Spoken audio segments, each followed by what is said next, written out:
Welcome back to Coffee and Conversation. For all you Audie fans, the last time I saw my bad boy was about 10 minutes ago. He was in the bedroom, asleep, in the middle of the pathway from the bedroom door to the bed, to the closet, whatever. And if you'll recall, yesterday I told you he was angry at me because I tripped over him. Well, this is why. He has apparently decided that it's important for him to be wherever it is I happen to be going, so that I will notice him, pick him up, pet him, give him treats, whatever, because a poor bad cat is feeling sorry for himself again. So it's cooler today. So it's not the heat. It can't be the heat. It's not even really hot, but it's been overcast and it's probably going to rain. So now we're complaining about the rain. I cannot win. I absolutely cannot win. I don't even know why I bothered to try. The cat is just determined to hate me these days. It's like, look at this mess of weather. And of course, it's all my fault. All right, maybe he will show up. Heaven knows I'm speaking loudly enough to gain his attention. We'll have to see. But we're going to take a look at the intro, and then we'll get right back.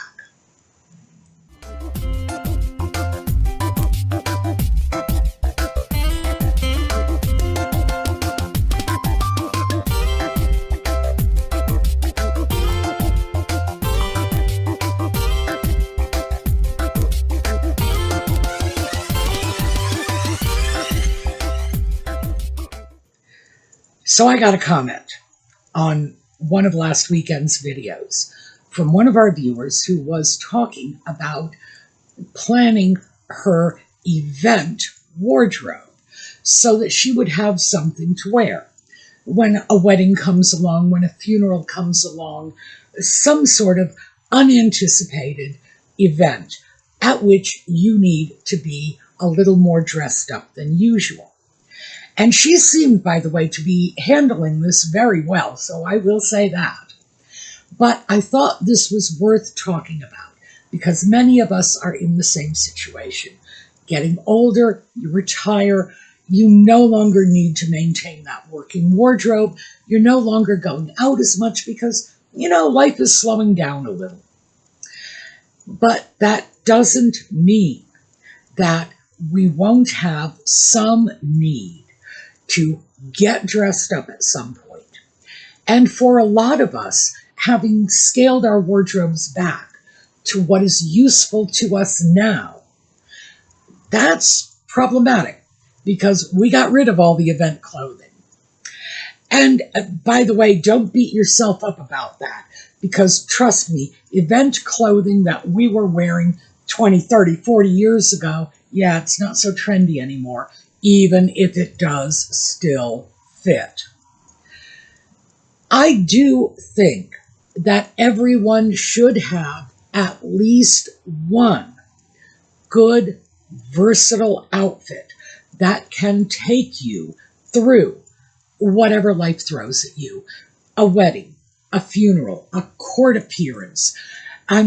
This is not the kind of outfit that's going to take you through tea with the queen, but the normal course of your life's events. Something that goes from a little more dressy than what we might consider to be ordinary, a business casual workwear.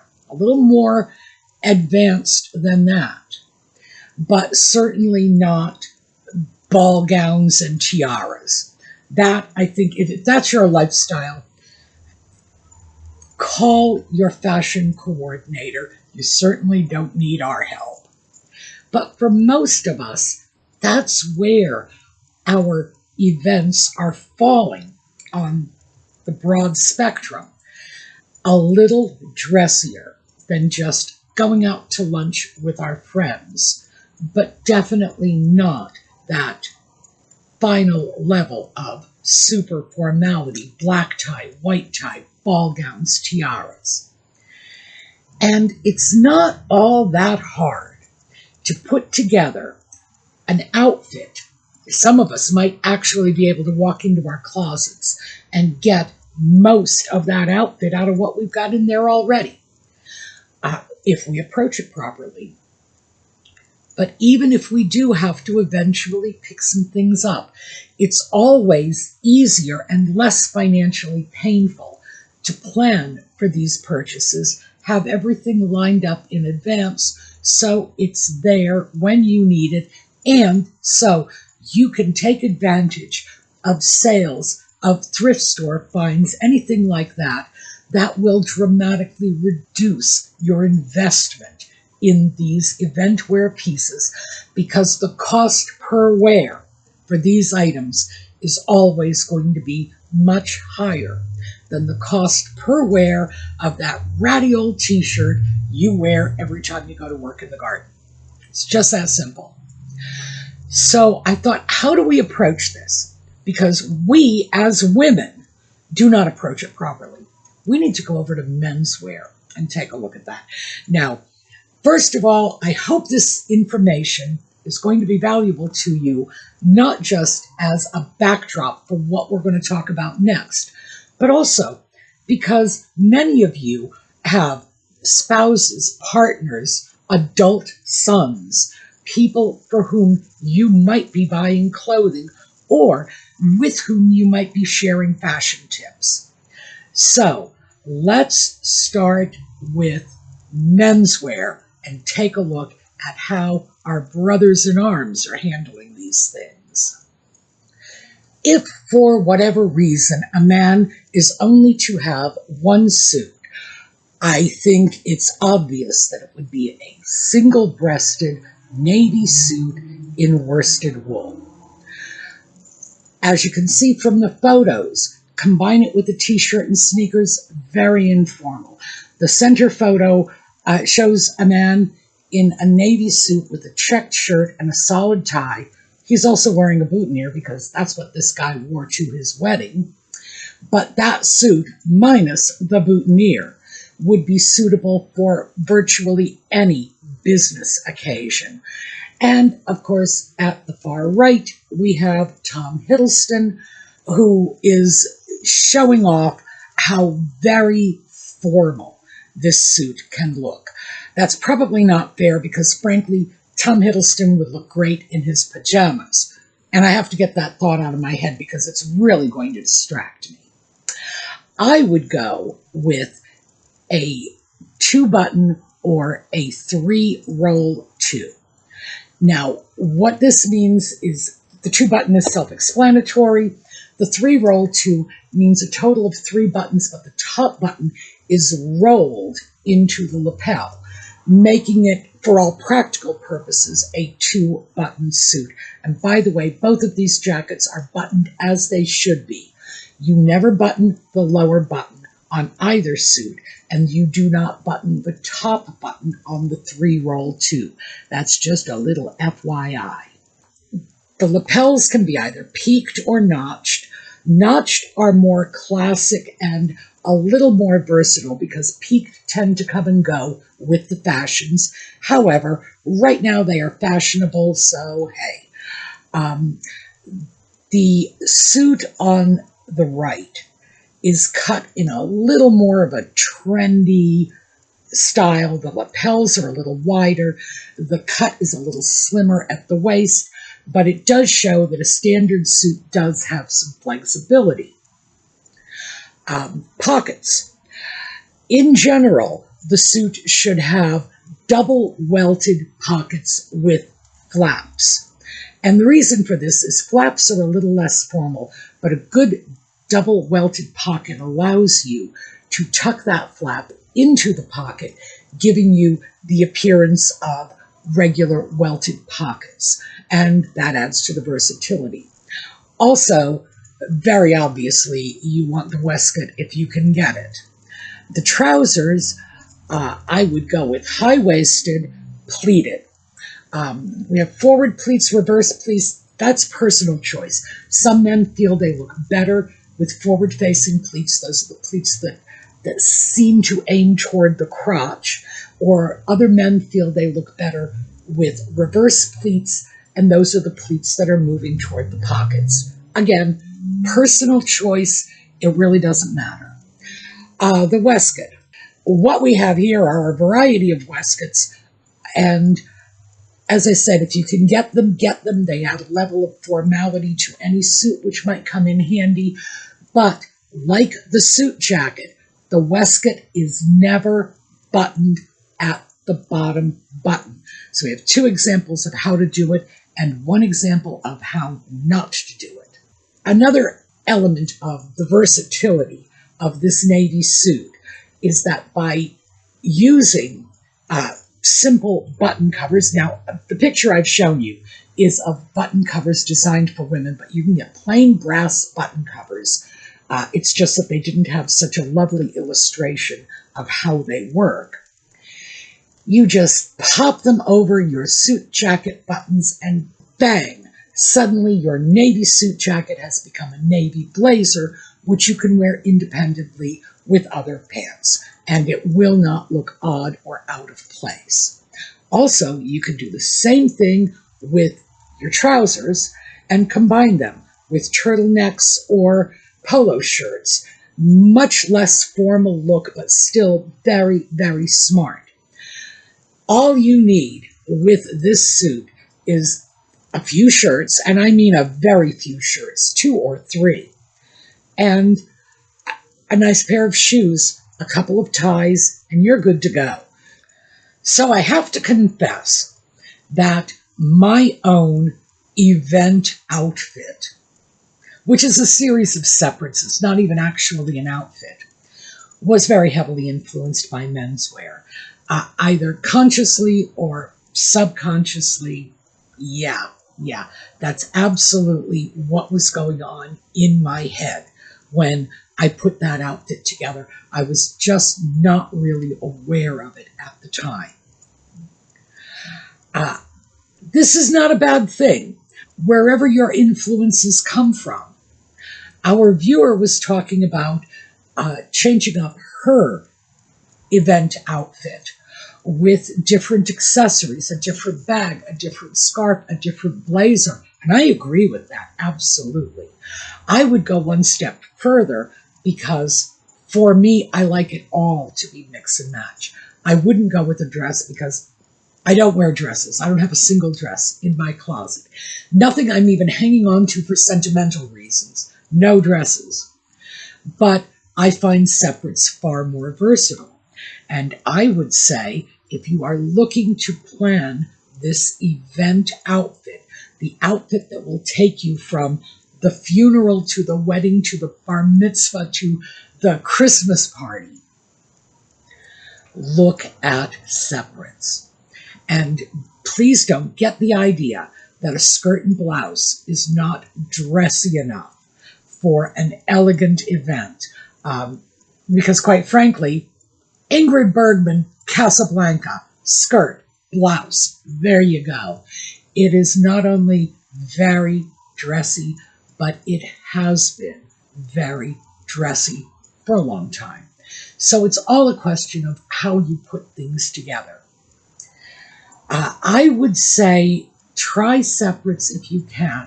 Make sure that the base of your outfit is a neutral color. The reason for this is if you are going for an unusual style or an unusual color, you're going to very quickly get known as the outfit repeater, which, although I have no problem with that, most people don't say that in a very kind or very flattering way. So I would say, yeah, whatever you get, if you have already, because frankly, most of us are going to be able to pull this stuff right out of our closets, at least in part. But if you already have like a great dress, go with it. But if this is a great dress in a bold color or a bold print or a highly unusual style, remember, it will get noticed. And no matter how hard you try, you're probably not going to be able to disguise this. People will know you are wearing it again. That's okay if you're okay with it. No one should ever be embarrassed because they are trying to get full value from their clothing.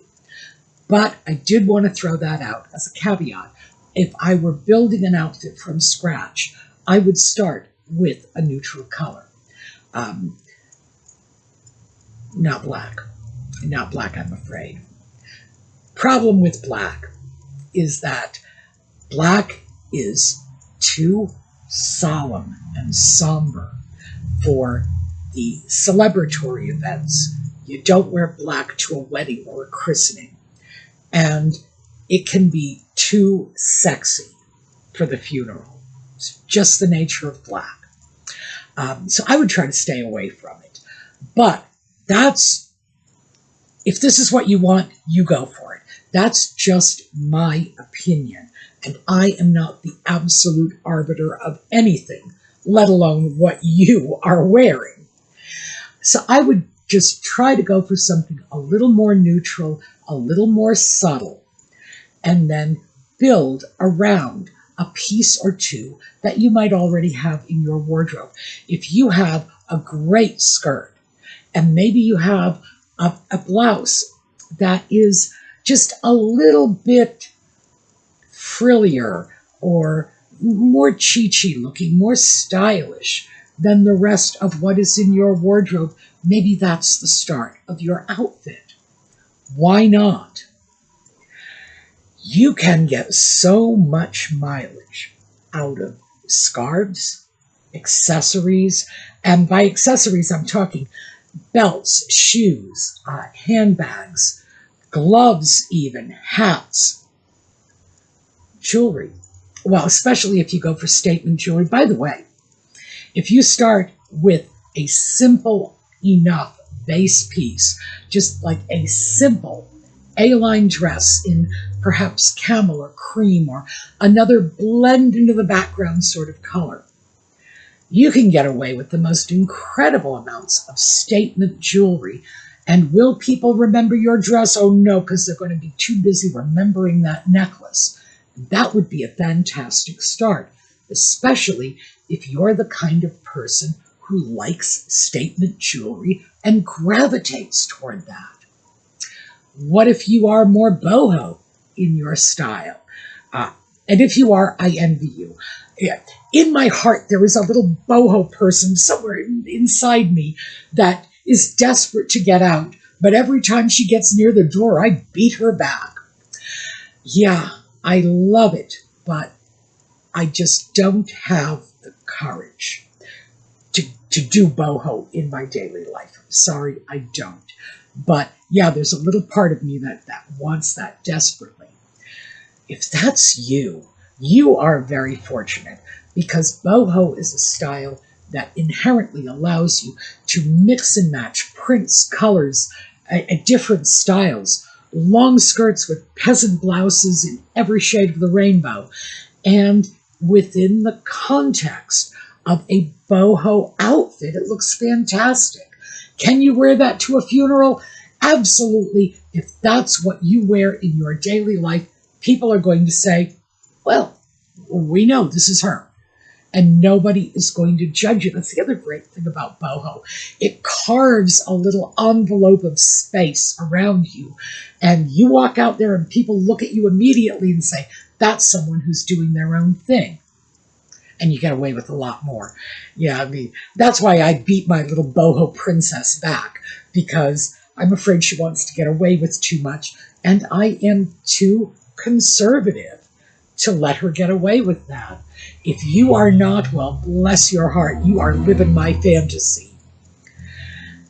Build the outfit around a few pieces, add accessories, and you can change the accessories to change the relative formality. Now, my base pieces are navy blue, and navy blue in a vacuum is very stiff, very formal, very boring. And that is usually the way I dress. It's like, oh, that's stiff and formal and boring. But I also have a closet full of scarves. And I can pull out prints, patterns. My favorite scarf to wear with that outfit is an Hermes piece. The pattern is called camel, which is camels in chainmail. talk about quirky and out there. Yes, I love a little bit of whimsy. I just can't bring myself to go the full 9 yards with it. So you can bring all kinds of other layers into your outfit. First of all, the accessories will do it, but also, because the whole point of this discussion is to make that outfit as versatile as possible, you can incorporate other foundational pieces. Now, I haven't done this yet. I suppose I could. I should think about this. But I have a pair of trousers and a jacket, and that is the core of my event outfit. And it has been for years. This is not something new. You'd think I'd be sick and tired of it by now. But no, it's just that's what I wear when I go somewhere. But I should, and I'm giving you this advice too. I'm giving it to me, but you could listen in. I should consider bringing in another jacket or another pair of trousers. And if I did that, I could get a lot more mileage out of the outfit. Can I do that easily and without breaking the bank? Of course I can, because I don't have to, meaning I can do that shopping at my leisure. I can find a jacket. If it's on sale, I can grab it. I can go thrifting. If I see something and the price is good enough to warrant grabbing it and take, yes. And that would give me more versatility. I should do that. Why haven't I? 2 things. One, I am a creature of habit. I tend to get stuck in my ways. But also, it's like I don't actually feel that I have ever needed to, because when I told you many moons ago that in my wardrobe, my event wardrobe was like 1% of my wardrobe because it was 1% of my time. So, no, I lie. It's less than 1% of my time. If I had to actually calculate, now mind you, I calculated 1% to get it onto that lovely pie chart. But if I had to calculate the actual percentage, perhaps it would be 0.1%. It is so small that it is barely worth considering, but you have to do it. You can't simply refuse to go to somebody's funeral for no better reason than, oh, well, I don't have anything to wear. No, you can't do that. That is disrespectful. You don't choose not to go to your best friend's child or grandchild's christening because you're not sure what to wear. No, we have to do it. So we have to maintain these outfits, especially funeral outfits. And I've always believed that one must always have an appropriate outfit for a funeral at the ready, because these are things that take you by surprise. And these, when somebody passes away, that is not the time that you want to have to be going off and buying something that, you've never worn before. You might not be comfortable in it. No, you want one of those tried and true outfits, even if it's just living in the back of your closet, waiting for its chance to come into the sunshine. These are all important considerations. I would say for me, because again, boring creature of habit, is it likely I am going to expand on that event outfit? No. If I'm going to be perfectly honest with you, no. Because it's scarcely even worth my time to keep that much of an outfit at all. It really is. These are things that do not get worn altogether more than maybe once or twice a year. However, because they are separates, the trousers will get worn under other circumstances. The jacket, not so much. I'm afraid the jacket is really the event portion of this event outfit. The trousers, though, no, they get mainstreamed into my wardrobe. They do see the light of day in other circumstances. So, yeah, to be perfectly honest, I do not think that I am going to be adding to my event outfit anytime soon. I barely get enough use out of the items I have earmarked for events as it is. But of course, we're not talking about me. We're talking about you. You may, in fact, go to events 4, 5, 6 times a year, maybe more. I think most of us, and those dressy events are on the decline. But if you are in need of dressier outfits, I would say start neutral. Try to stay away from patterns. People remember patterns. And if you love patterns, rely on scarves to give your outfit a boost of color, of print. If you can, definitely stay neutral, but don't stay neutral to the point that you're not happy with your outfit. If you're not the kind of person who likes neutral colors anyway, don't. Go with whatever color works for you. Just take that range of colors that you love and try to choose one of the more subtle colors in your palette and build from there. Remember, you can get all kinds of things, even if you're purchasing them on a one-off basis. You can go out to discount clothing stores and grab a belt for $3 or $4, and that will jazz up an outfit.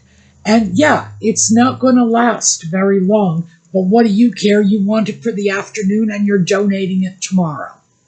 I don't have a problem with that. I think ultimately your wardrobe needs to work for you. And if the occasional, buy it, burn it, fast fashion piece works for you, go for it.